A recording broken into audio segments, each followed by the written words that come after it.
My name is Earl W Taylor. I'm a clinical hypnotherapist for 25 years. I'm the author of the self-help book, Overcoming Yourself, a journey through achievement toward contentment. Welcome to Shupidstit. I'd like to introduce, but before I introduce, I'd like to inform you of the subject matter today. The subject matter of today is victimhood. We're going to go through a hood today. We're going to leave a hood today. But before we do that, I'd like to introduce my co-host, Mr. Brian Boggs. How we doing today, brother? Hey, life is beautiful. It's a beautiful day. Absolutely. Hello, world. My name is Brian Boggs. I'm a retired naval officer after 25 years of faithful service, and I'm a serial entrepreneur. We are about to take you on a journey from a common result to an uncommon result, leading to an unbelievable reality. And we gonna be traveling at the speed of 9. Let's do this. Let's get started now. Already. Allow me to introduce two special guests. Mr. Antoine Jarvis. How you feeling today, brother? I'm amazing, man. Glad to be here. It's always a pleasure, you know. I got a calendar in my phone, and I'm like, man, I can't wait to pull up at that podcast, man, because it's always some good game. My name is Antoine Jarvis, and I'm a co-owner of ACJT Logistics, which is a trucking company. And I'm just happy to be here. We happy to have Glad you, to my have you, man. brother. We Thank happy you. to have you. Have a special guest tonight, a special guest. My niece, Mr. Naya Burnett, all the way from Champaign, Illinois. Welcome to Shupidstit, girl. Thank you. Like you said, my name is Danae Burnett. I'm a school and clinical counselor as well as a loctician, and I'm happy to be here. We happy to have you. So glad to have you. Thank you. Today's subject, victimhood. The victim. The optimist. He looks at the world and he sees no victims. He said, there ain't no victims out there. It's all in their mind. Optimism is a denial of reality. The reality is there are victims out there. We all are victims. We all are victims. The pessimists, I know how you roll. Just give me one moment. For sure. I already know. He gave the brothers and games. Stay engaged, my man. So the optimist needs to recognize the things outside of his mind. The pessimist, on the other hand, says, I am a victim. The pessimist needs to recognize the power in his mind. I'm going to let you flow right in it in a minute. Go for it. Well, mine is more of a question. Yes, sir. Where if we all victims, who's the offenders? If we all victims, who is the offender?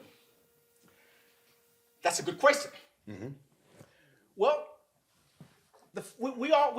natural disasters from the planet Earth make us all of it. Mother Nature is the first offender. Natural disasters make all of us victims. And if you haven't been in one yet, count your blessings. We have social disasters make us all victims sooner or later.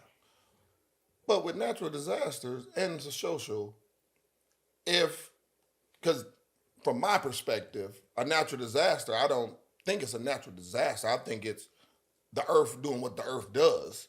There's Call chaos. it what you want to. There's chaos. The thing is not as it's described, is what it does. A natural disaster makes victims out of all of us.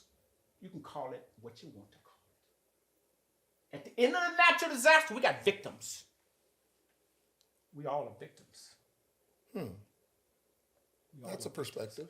Not only do we have social victimization, we have cultural victimization. African Americans, deprived social reality, victims. And then we have individual victimization.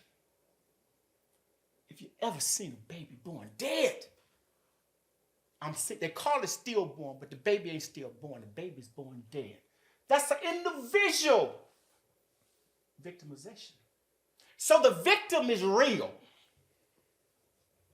All of us are victims. Before I proceed, anybody have any thoughts on that? I don't necessarily subscribe to that thought pattern. Because one, I don't see myself as a victim. I see myself as a person that has fortunate and unfortunate events that may occur in my life, but I'm not a victim. I am just a recipient of a fortunate or unfortunate event. From my perspective, being a victim requires an offense to have been done to you by someone else. Or something else. Ladies and gentlemen, I'd like to introduce you to optimists. Here he is, Mr. Brian Boggs. He's an optimist. He looks into the world and he doesn't see any victims. I didn't say that. You just am I correct? Did he say? You said what I spoke on is we all are victims. I didn't say that they're not victims. That's not what I said. Well, he sees mostly non-victims, the optimists. You can't tell me what I think or what I see. Did I hear correctly or did I not? That he said mostly. What I said is, in order for a person to be a victim, there must be an offense taken against a person. That's what I said. I said I don't believe that we're all victims. I didn't say that there's no such thing as a victim. That's not what I said. We can definitely move forward with that. Because what he's describing now is the victim mindset. There you go. That we're victims. The optimist must acknowledge his optimism is in denial of the reality that that person was a victim. A victim is something happening to you unfairly. Question. Yes, sir. If all reality is imaginary, what does denial come into play? What does denial come into play? If all reality is imaginary, if all reality is something that we made up in our own heads, right. What does denial come into play? Because it's not my reality. That's a good question. The part that's imaginary is in your mind. But there's stuff going on outside your mind. For sure. There's stuff going on outside your mind. That's why the optimist needs to recognize that there's stuff going on outside of his mind. I do recognize. The optimist needs to accept the reality outside of his mind. And the pessimist needs to accept the power inside of his mind. You know pessimists. You're talking about the power inside of your mind. I mean, you're you're the full of ultimate. power. You're the ultimate optimist. No. You believe that everybody does their best. If that is not optimism, I don't know what is. That's just the world I created. Again, if I look deeply outside of my mind, it may or may not be tomato, true, tomato. But it's true to me. That's tomato, tomato. I'm no pessimist. I didn't say you were. You know that to be true. Of course. I said, but you're an optimist. Because you believe everybody does their best. More clarity, I suspect. Because outside of the mind of the optimists, they're victims. Now, some of us are victims on a Monday. Some of us are victims on a Tuesday. Some of us are victims this week. Some of us are victims next week. But you can't get out of this life without having been a victim. But that don't mean you have to have the victim mindset do it. No, sir. Okay. You can be a victim without the victim mindset. You can be a victim without the victim mindset. But you got to acknowledge that there's victims. I acknowledge that. I've already said that. Beautiful. And the optimist can't see them all for all the right reasons. He built a world where he can. The victim, you know what the victim mindset says? I can't. Therein lies the definition of the victim mindset. I can't. I can't. Have you ever been in a situation and you said, I can't? Therein lies the victim mindset. Now, before I throw the ball to Mr. Nair here, I'd like to suggest this. Regardless to how difficult things are, some people will pull out ahead. Regardless to how easy things are, some people will lag behind. That's a fact. So it's not what's outside of the man, which is victimization. Everywhere you look, all over the planet. And we're going to talk about the victimization of African Americans. We're going to talk about the victimization of fathers, mothers, economic systems, etc. They real. Before I go to you, I'm going to introduce two types of causes. There are A causes and there are B causes. B causes are real because of my nationality, because of my birthplace, because of this, because of that. They're real. Let's acknowledge them. We cannot ignore that this is real to somebody and will be real to you sometime. But the A cause is what's inside the man. What's inside the man is always greater than what's outside the man. Mr. Nair, right after a horrific 2020 that we all experienced, lost the father of her newborn baby. That by itself is troubling. She lost her father right after that. That is double trouble. And then she lost her brother that she loved deeply. Everything to her. And right after that, she lost her mother, my dear sister. Is she a victim? Yes. Do she have the victim mentality? I'll let her tell you. Mr. Nair, can you share where you get all this strength from? Yes. So I don't feel like I have a victim mentality. And my number one reason for that is my son, Azai. And his name coincidentally means strength in Hebrew. So, like, that's literally the source of my strength. Because, like you said, like, a victim says, I can't. Like, I will wake up and be like, I can't get out of bed today. I don't want to. But I have a son. Like, he has to eat. He wants to play. He doesn't care that mommy's sad right now. Like, I have to be a mom. So, that's my strength. Like, he made me keep going. So, literally, that's, like, my number one. But then it's also the mindset. Because I could have the mindset of, like, okay, we're both going to stay in the bed today. Like, we're not going to do this today. No. But I don't have that mindset, so I don't want to say, like, it's easy because it's definitely not easy. Every day is hard, literally. Like, there were days, like, I would cry every single day. And I feel like I'm about to now, but I'm not. So, like, it's hard, but programming your mind to outthink itself in the victim mindset helped me. Programming your mind to outthink itself. Continue. Yeah, helped me keep going and make me where I am today. How did you do that? Literally thinking, overthinking the negative thoughts helped me do that. So, like, if I'm saying, oh, I'm sad because my child's father's not here, like, I would love to drop him off to his dad. Or his dad was like a really big help during my whole pregnancy, because I was 4 months when his dad passed away. So his dad was a really big help. So losing him, really, I lost a lot. So I would think back on that and be like, man, like other people, like they have their children's father in their lives, like they have help. But then I would think like, I have family, like I have other things. Programming yourself to think positive when you think negatively or when you want to think negatively helps a lot. And that's literally how I got over a lot of my negative thoughts and the victim mindset. That's solid. Yeah. That's powerful.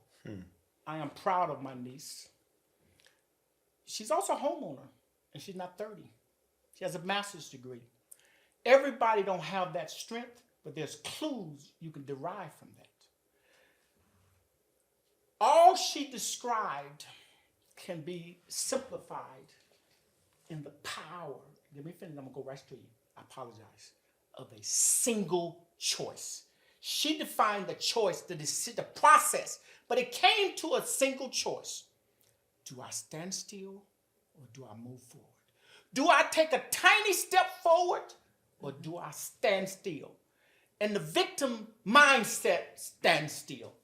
All yours, sir. So, what I want to build more dialogue. Yes, sir. Because there's a lot of monologue. You know, I love you, brother. No, but I'm cool with I that. would love to get your perspective on what do you think about what's been said. For me, to embody everything that I'm hearing, it does boil down to a choice. And it's hard because I know growing up, when you lose somebody that's close to you from the street culture, if it was done by somebody else, then it's for certain people, it's an easy choice, retaliation, But to be able to make the decision to say, you know what? Would you consider that moving forward or moving backwards? Side palm with your hand. Is that a forward movement or a backwards movement? Who I am now? We know that. Who I am now? That's moving backwards. That's correct. But for some people, that's all they know. For a lot of people, for a lot of people, that I mean, for even when I'm listening to her, when you said what happened and the people that were so close to her that she lost, in my mind, nobody would even question her if she sat in the corner of her house mourning every day until she decided to come out of that. Right. Nobody would even question that. In fact, I have another family member that I will not mention their name. It's not necessary. Mm-hmm. There are lots of humans who choose the victim mindset. And they play the victim card. You don't understand. You understand. You understand. I got family members like that too. Facts. You ain't been through it. The optimist is never going to understand it. Yes, but what that person needs to understand, we all victims. But we all don't have the victim mentality. Some of us leave the victimhoods and never return. Mm-hmm. There's a lot of hoods we need to leave from. Mr. Brian Boss. I'm with you now.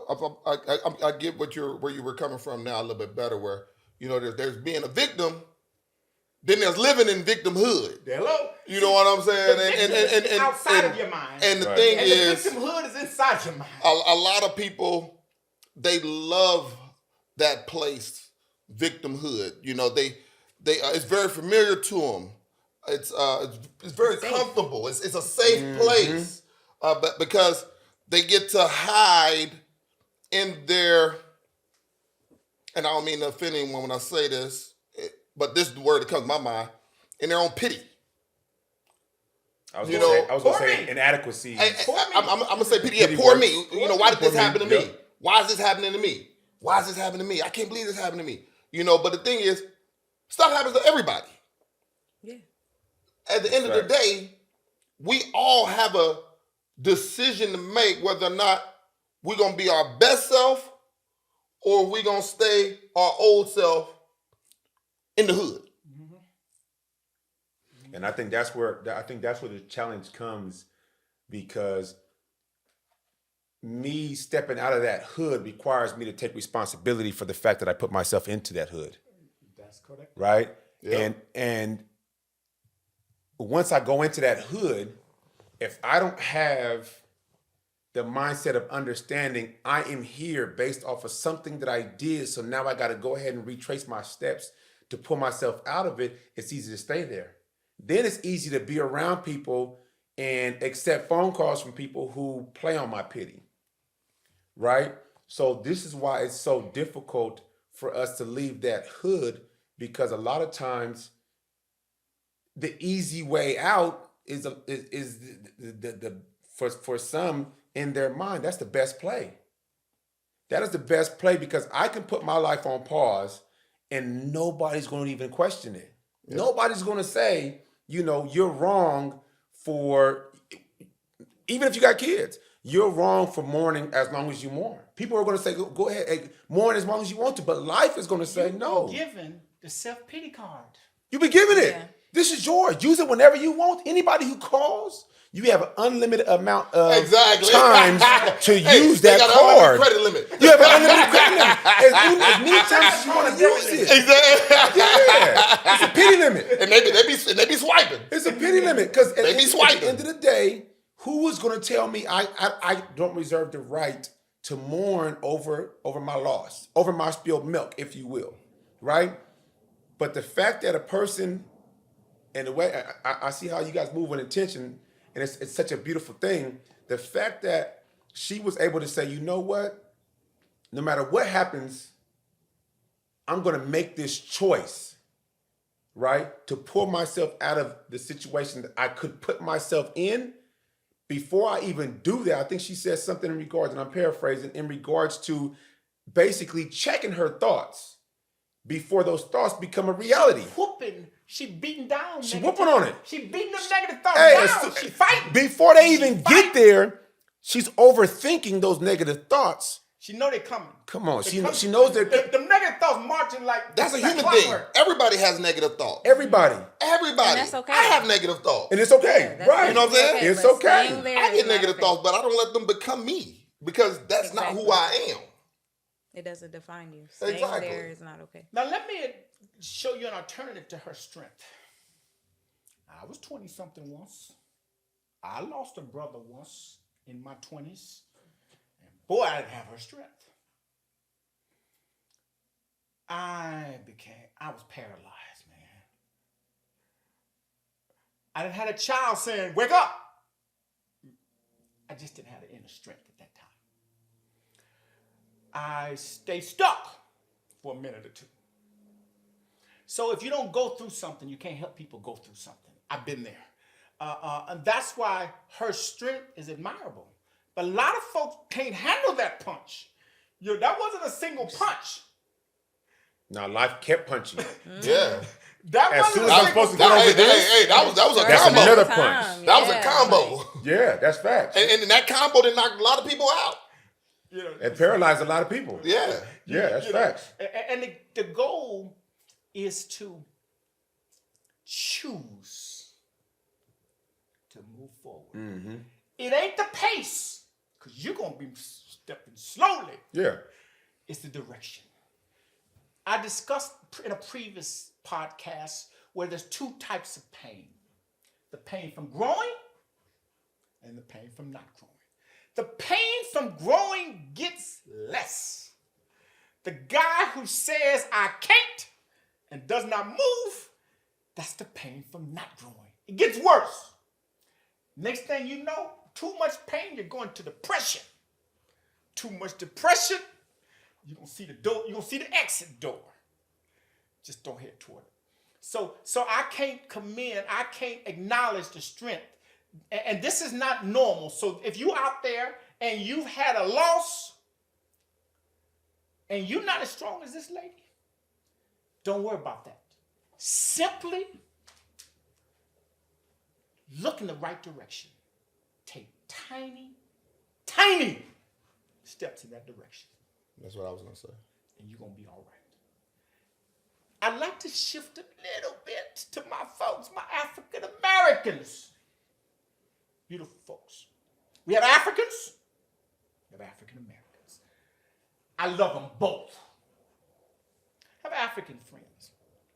They haven't had the African American experience in America. But when they got here, they got clues about it. That there is some real unfairness out there.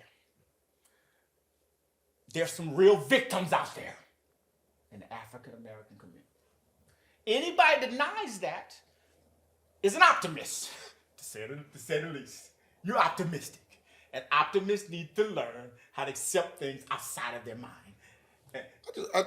I keep hearing that part, And I'm gonna keep saying and that's cool. But in my mind, when I hear it, because I don't to the optimists for the record. first. So I define myself. I don't get defined by other people. Clearly. So the optimist recognizes negative as well. The optimist has the all-encompassing vision. The optimist just chooses, at least the optimist in me, just chooses to continue to take that step forward instead of wallowing. So I see negativity. Perhaps that's the realist. So like I said, I define me. But would realist be a better definition of yourself? For me, I'm Brian Boggs. No titles, no titles. I am who I am. Mm-hmm. That's who I am. And for me, life is a journey of figuring out what makes you tick and you moving in that direction. And you not stopping until they cut the lights out on you. Not you cutting the lights out. For this discussion, I'm going to say this, because he's going to be Brian, I'm going to be me. And we love each other. Absolutely. Right. 100%. Optimism is a denial of reality. And if I throw the word now, the reality of now in there, see, optimism is a forward-thinking, forward-looking reality. It looks beyond negativities. That don't make negativity non-existent, except for nobody but the optimists. Ain't nothing wrong with optimism. It's the most powerful coping mechanism I've seen humans use. But being an optimist don't mean you don't recognize negativity. Optimism is the process of seeing good. Mostly. Is that the good definition of optimism? I think so. When me, sometimes the definition of optimism to me is to take the positive step in the face of negativity. that's more like a choice. You asked my definition and I gave it. Okay. So let me acknowledge that. Let me acknowledge. What was the definition again? To take the positive step in the face of negativity. Yeah, that's okay. I call that a choice. As long as the optimists acknowledge the negativity, beautiful. Most optimists don't. They don't. They'll tell you, oh, and I don't see no negative. I'm an optimist. I see positive in things. Ain't nothing wrong with that. But the negative is still real. It's still real. Just like the pessimists need to see the power inside his mind, the optimists need to see the reality outside of his mind. Just because you walking through with the full armor, the positive attitude, there are humans out there struggling. They barely making it, and they real. Would that be a need though for him though? He don't need to do that. He don't need to. I'm talking to a larger audience. Mm-hmm. I know my boy. He only see positives. I'm not optimistic. I see negative too. Right. So I'm just only, without controversy, I just want to acknowledge that when you speak of a victim, we all are victims. Some Monday, some Tuesday, some this year, some next year. That's the fundamental point I'm trying to make. I get that. Is that reasonable? That's reasonable. So there are members of the African American community, rightfully so, feel a victim. Rightfully so. Do anybody know some members of the African American community that feel victimized? Come on, man. Shoot. I'm not gonna lie. I used to be that guy where I'm just like, because of what happened and slavery and all that type of other stuff. You know what I mean? That's why I'm not in position where I want to be until I decided to say, you know what? Let me just go ahead do things a little differently. Let me just think a little differently. Let me just try to learn what I don't know about the arena or area I'm trying to go, and then start, picking up the little breadcrumbs, from anybody else that got there. So yes, I know for a fact, and I think I was just talking to you about this in regards to, and this may be controversial, but I don't look at white supremacy as, for me, again, my perspective, I don't look at white supremacy as existing. And the reason why is because I think I'm great as who I am. And there is nobody greater than me who can do what I need to do to get to where I got to get to. So if anybody is holding me back, it's me. There is no invisible giant that's in a kung fu stance that says, if you walk up on me, you gonna get these hands. Hey, what's the wizard from what's the Lord of the Rings? The guy that had the staff said, "Thou shalt not pass." Thou shalt not pass. You know what I'm saying? Yeah, and that's how, again, everybody has their own perspective, but that's now how I look at white supremacy. Before, I used to eat that stuff up because I used to always see a officer, a white officer killing a person of color, and I used to, because it was on social media, it was just feeding that BS meter that I would associate myself with. And once I got off social media to the point to where I had to take a step back from who I was following and stop following these news outlets who was just only feeding propaganda, once I got away from that, then my perspective changed. And the only person that can stop me and hold me back in life is me. That's a fact. There was absolutely nobody on this earth. Don't get me wrong, there's systems set up. Oh, yes, that's a fact. There is definitely systems set up to hold back certain individuals. But at the end of the day, I can learn the rules of that game and learn how to make it play for my benefit. But there was a time where I was just like, nah, there's no way we can get ahead. There's only 1,000 multimillionaires. So there's no way black people are going to have an opportunity to advance in life because the system that's set up. And I would feed that to people that would listen. Anybody that would listen, I was feeding that to them.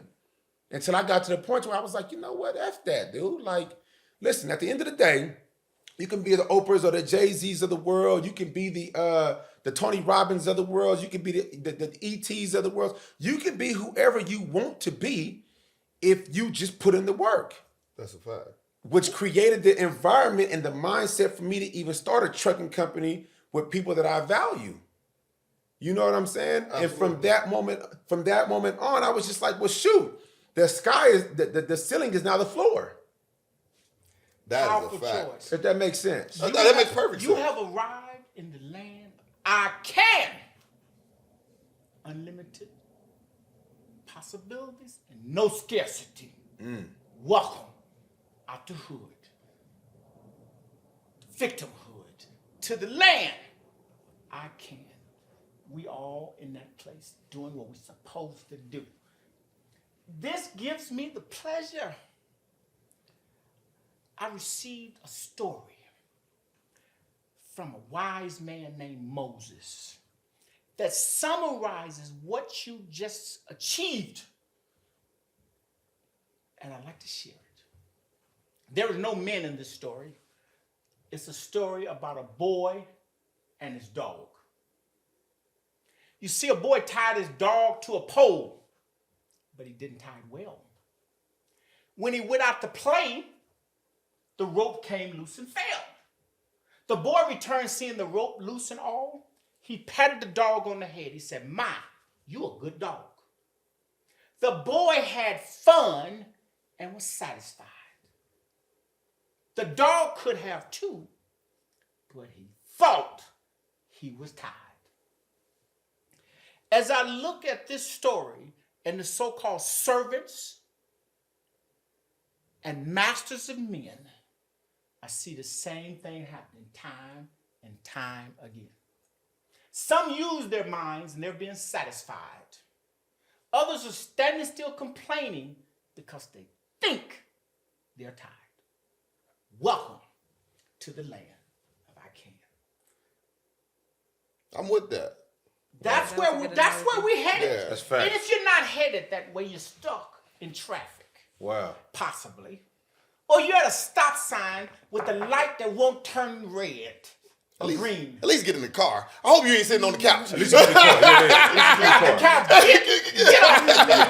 At least you in the car. Get in any vehicle. Exactly. And head toward the land of I can. And the simple word I can separates the victims from the victim mentalities. We all are victims, but we all don't have a victim mentality. That's a fact.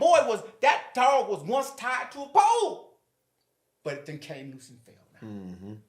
All white people ain't rich, and all black people ain't poor. That's a fact. The rope has come loose and fell.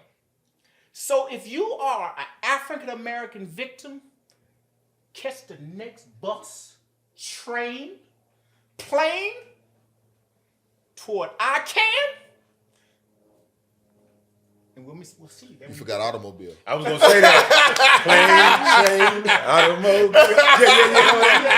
Yeah. I see where you was going. That's why I have a co-host. Yeah, that's fact. Yeah, because there was a song that came to my mind.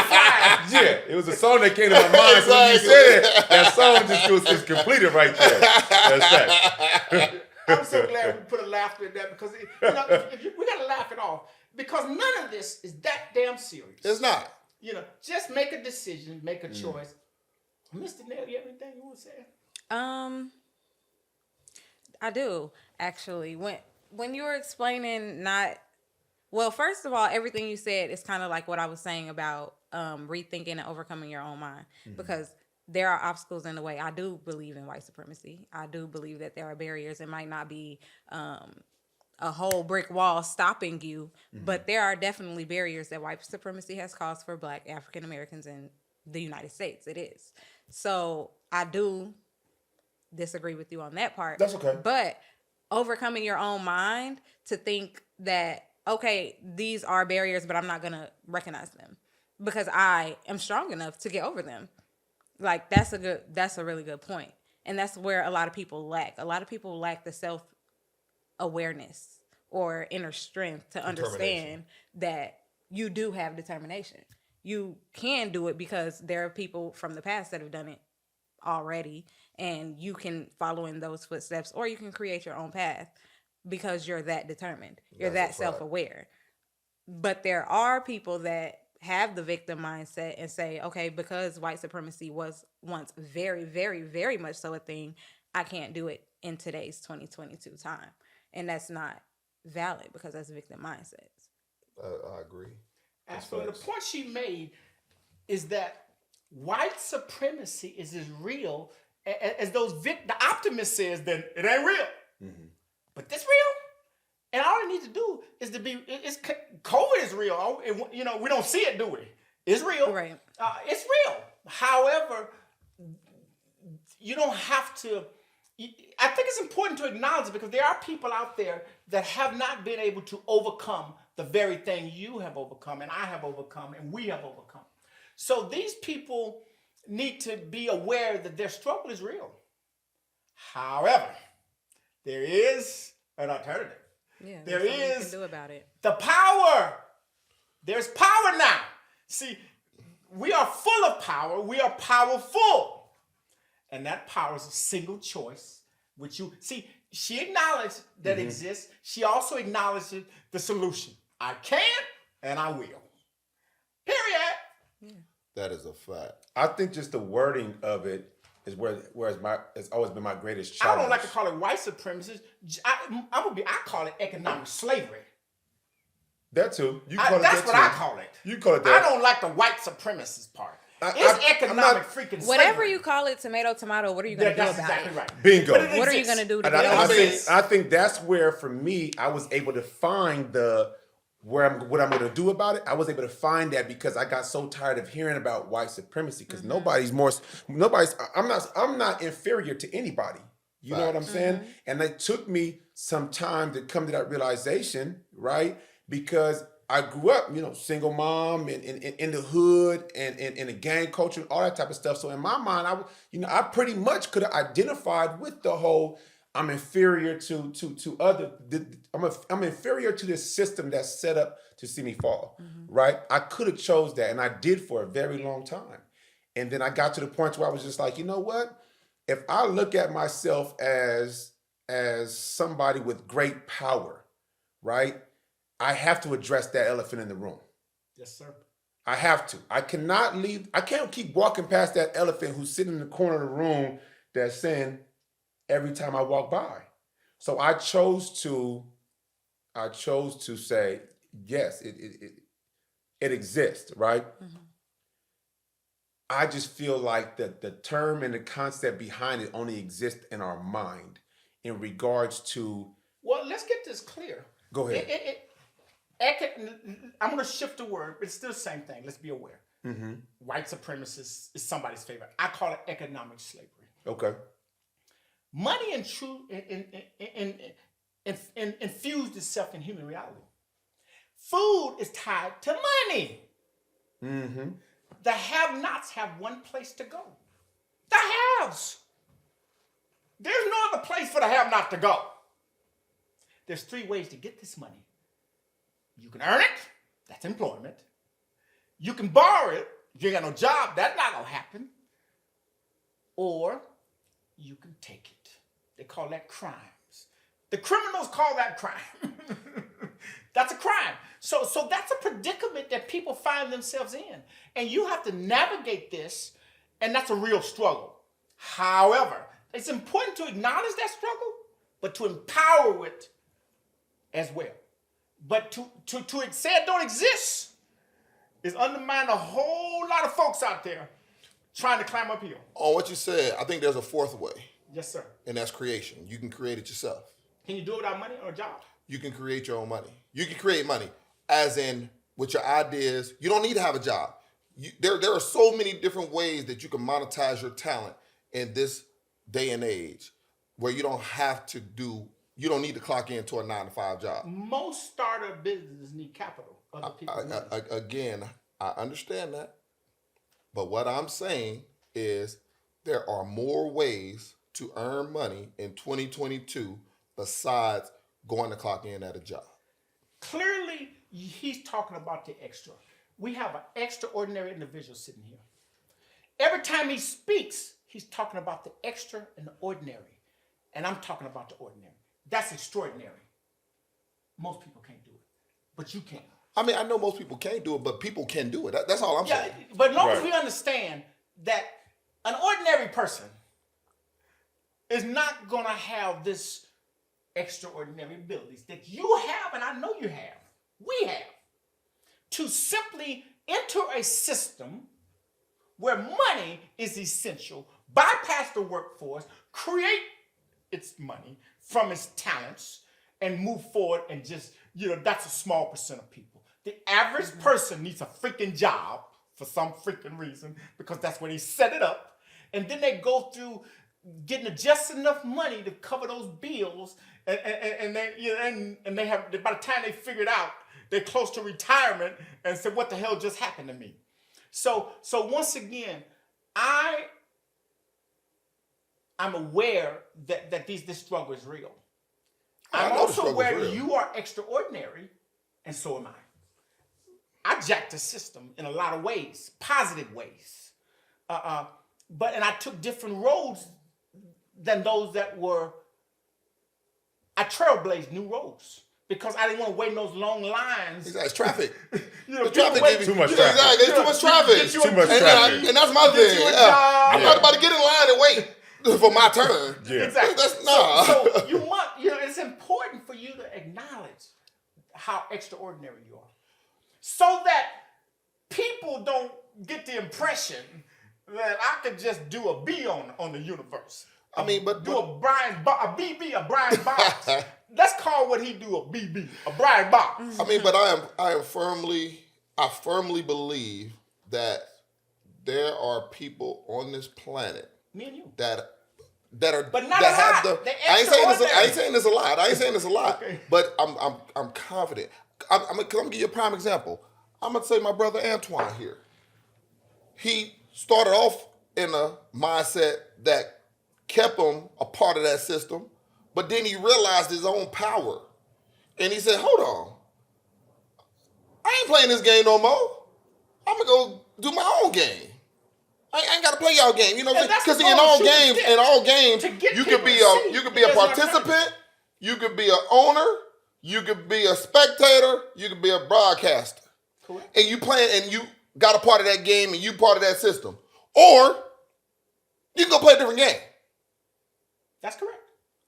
And now, what's your take on this? You hear the ordinary and you hear the extraordinary.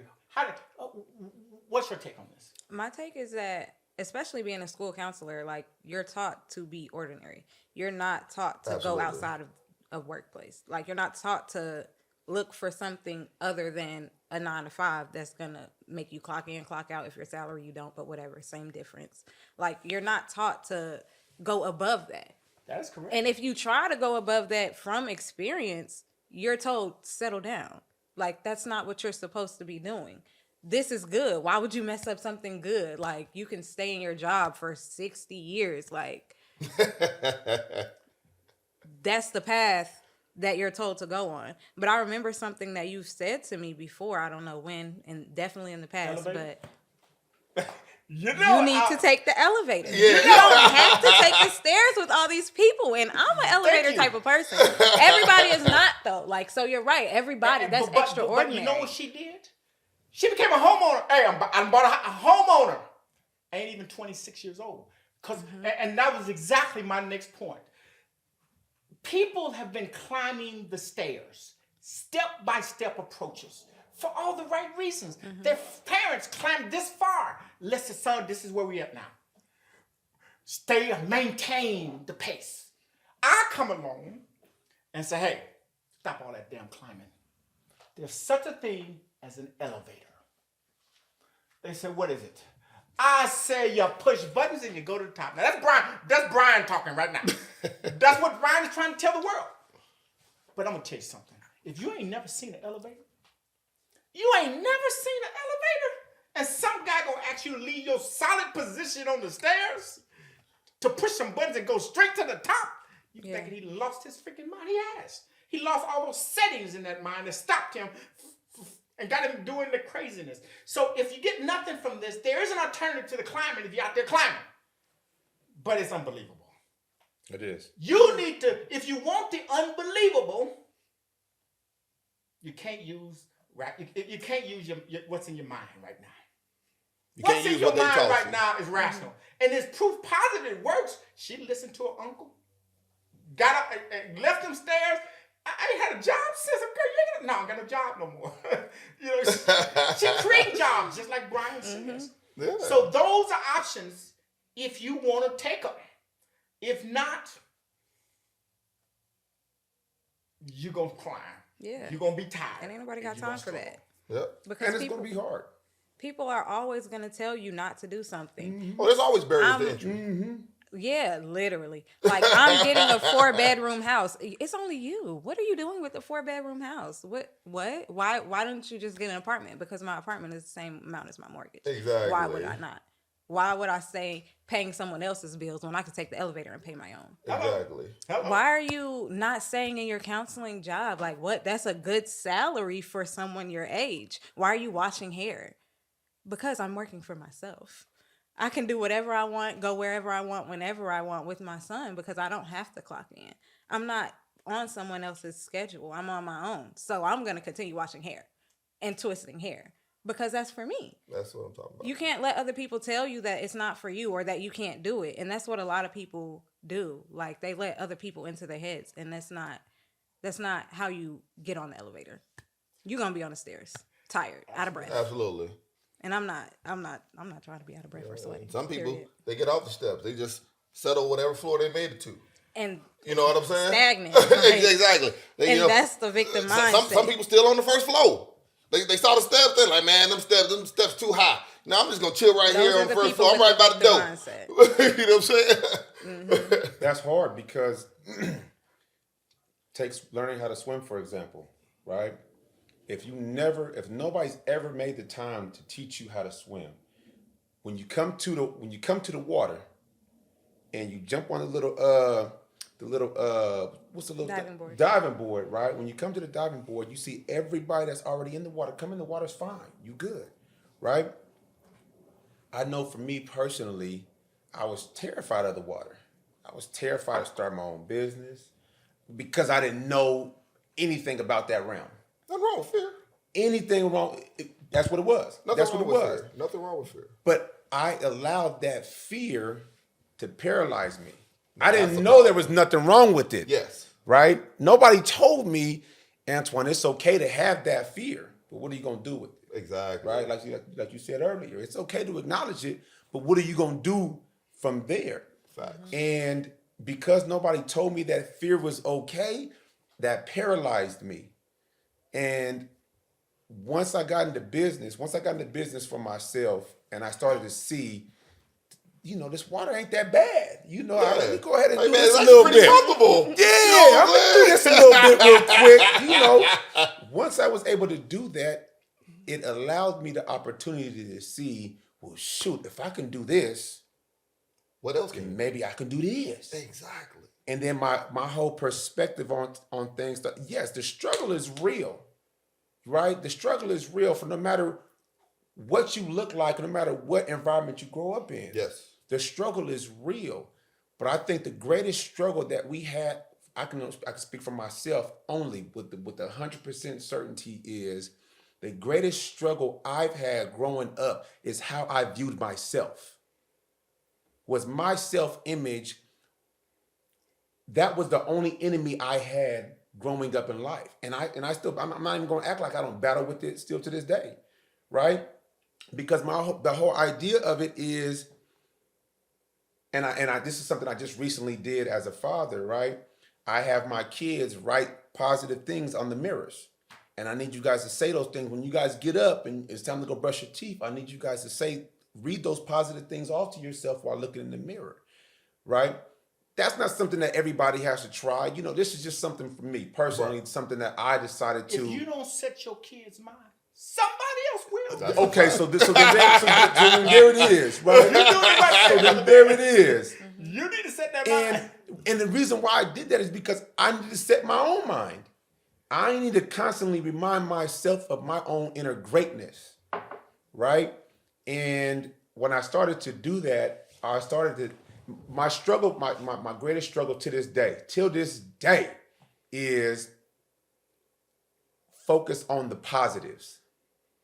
That's the hardest thing for me to do in life, is to focus on the positives and acknowledge the negatives, right? They're there. Yeah. Mm-hmm.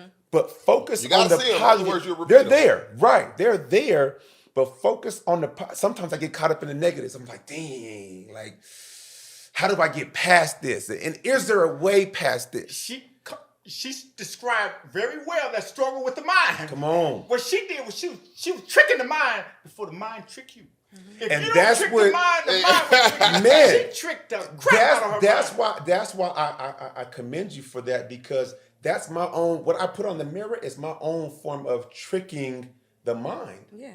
Because I've never been a multi-millionaire, right? But in my mind, I'm like, I can do it. There's no reason you shouldn't be. Right. And because I think it was the last time we had a conversation about this was, it's important for me to master finances.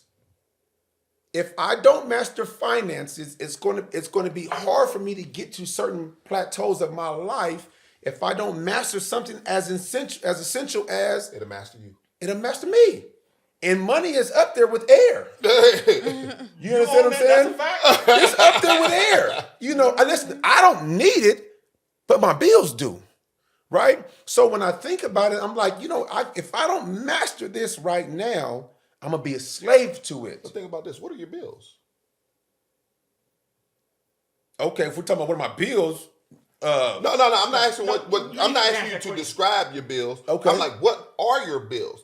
Think about it like this. So you say money doesn't matter to you, but your bills do. But your bills are only what matter to you. Your bills are your wants and desires.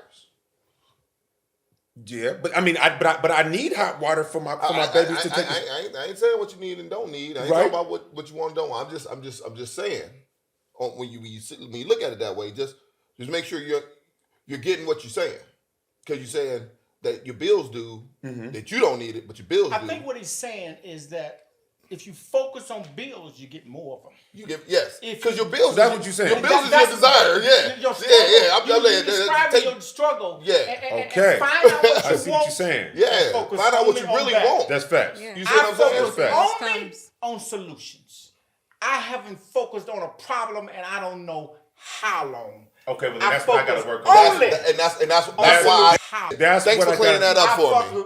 That's why I said Yeah. because I see how your mind is clicking, and I don't want it to get ingrained in you. So I'm like, hold on, man, let me throw a little wrench at you real quick. Facts. You know what I'm saying? That way you can change that gear. We know. You know what I'm saying? That makes sense. And that again, because I've heard you guys say that before, right? And I think that's where the whole creative aspect of things I need to work on.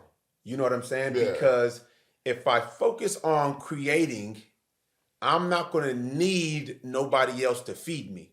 Because I learned at an early age in my life that if I allow somebody to feed me, then I also allow myself to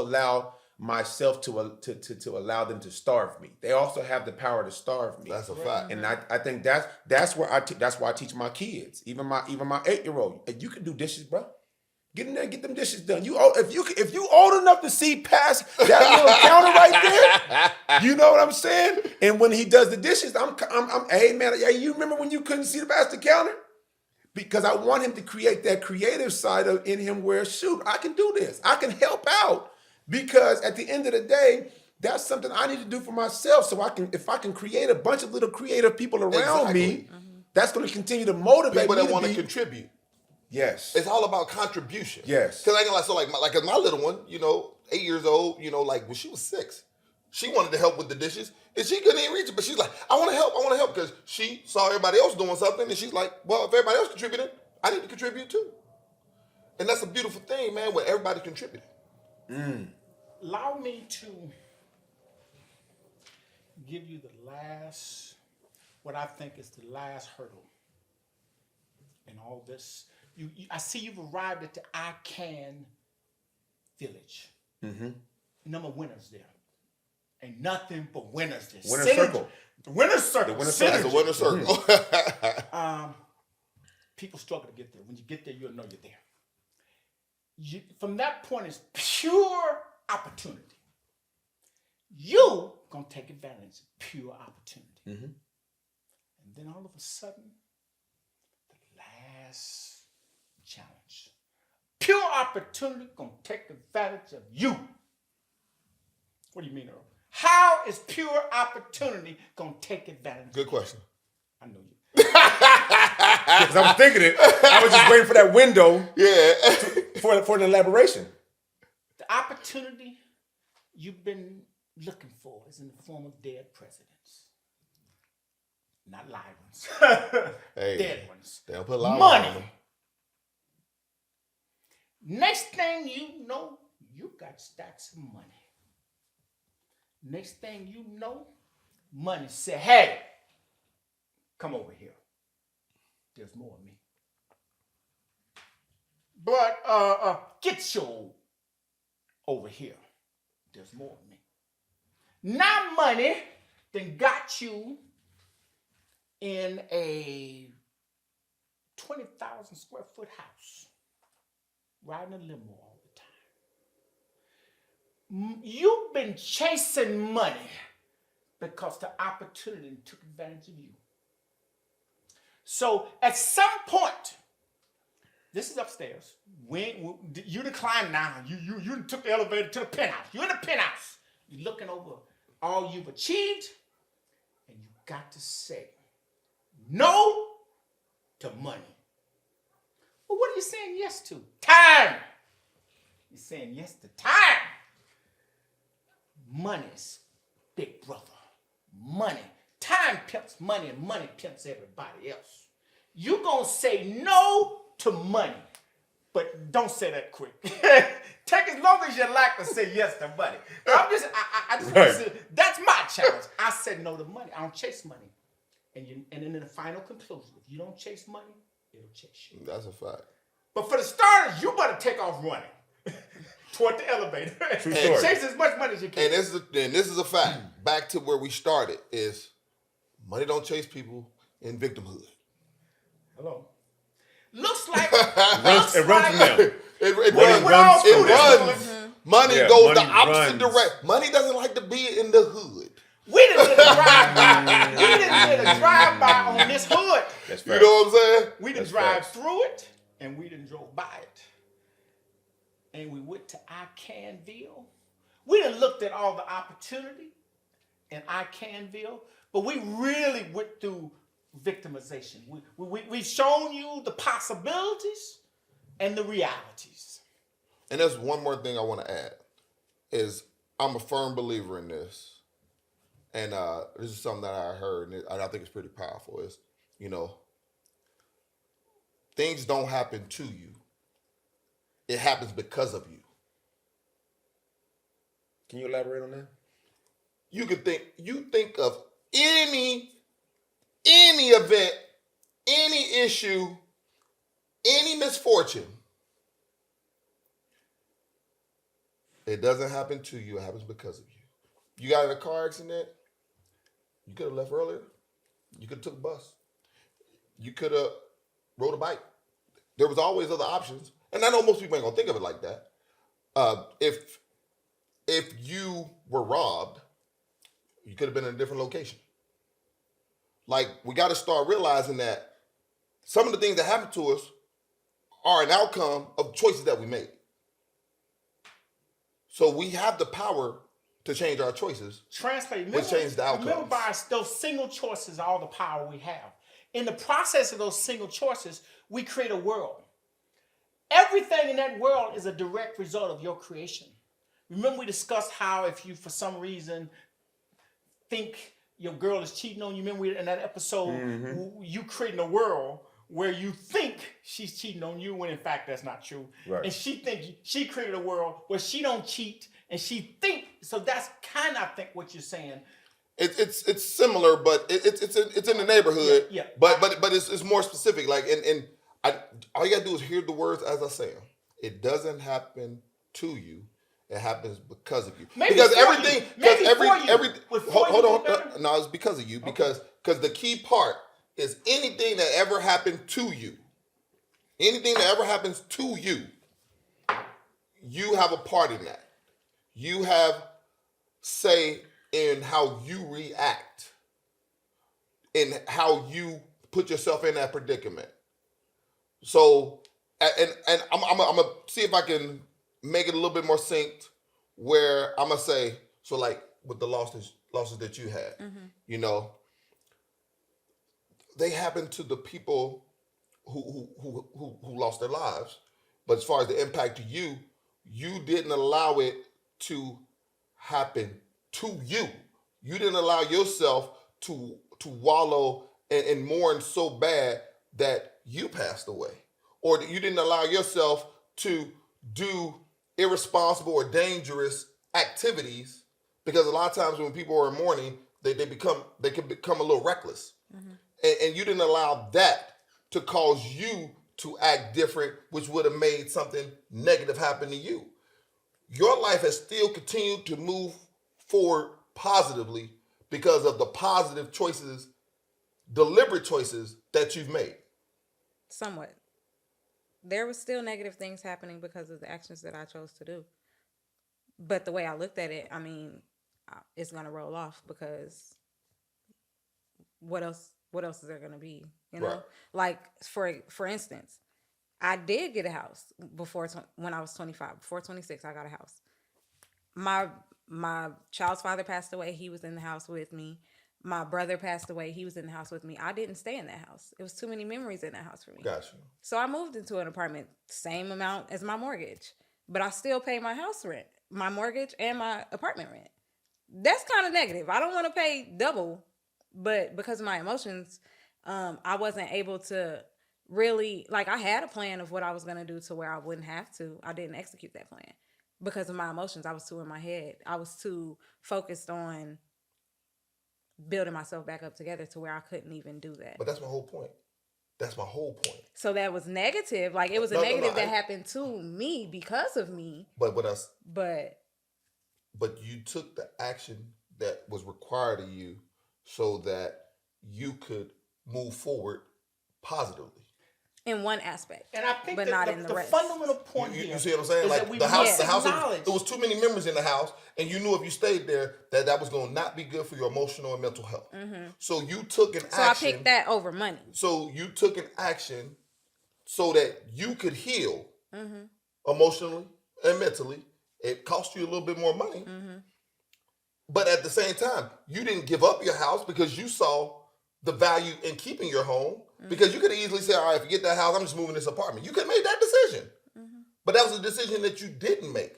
And that's what I'm saying. And you still are moving in the positive trajectory because you've taken deliberate actions to move in that direction. Would you say the optimist,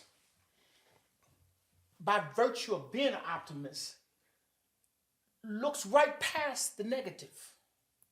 No. Looks right past the negative? So that's Are not, you saying so it sees the negative, but it looks right past the negative? Is that what you're saying? The optimist? That's not what I I'm just saying. want to check. Yeah. So clearly, there are victims. Yeah. And we don't want to make that something that we can just go past. Like nothing. Like the extraordinary people do. Extraordinary people just bang. In a sense, you're extraordinary. She definitely is. Right. I received that. But even in her extraordinary state, you can see that the struggle is real. And we want to acknowledge the real struggle. I've had real struggles. Yeah. And while we acknowledge, and that's why I started off by saying, and I suspect that somebody and somehow the optimist needs to recognize the things outside of his mind. Because optimism is a mental state. And the pessimist must recognize the power in his mind. So I got to ask one question, just for clarity of my own mind, is because when you keep saying the optimist, when you say the optimist, are you talking about me or are you talking I'm just talking in general? Okay, general. that's all. I just verifying. I just was trying to. No, I'm talking in general. Because you kept calling me an optimist earlier, Yeah. and I was just trying to make sure that we wasn't on that. Okay, same street. I think an optimist, the definition of optimist, is a person who sees mostly good. Sometime outside of his mind is mostly bad. But he sees mostly good. And therefore, it's difficult for this optimist to understand the person who's struggling with mostly bad. Whereas as a therapist, I simply acknowledge the reality of that person and ask that person to take tiny steps forward. The optimist may say, hey, what you waiting on? What's taking you so long? Because it has this optimistic attitude. It ain't nothing wrong with it. It's a coping mechanism. It's a plus, not a minus. On that note, hold on, I gotta say something because this is on my mind. Because when you say that, because from my perspective,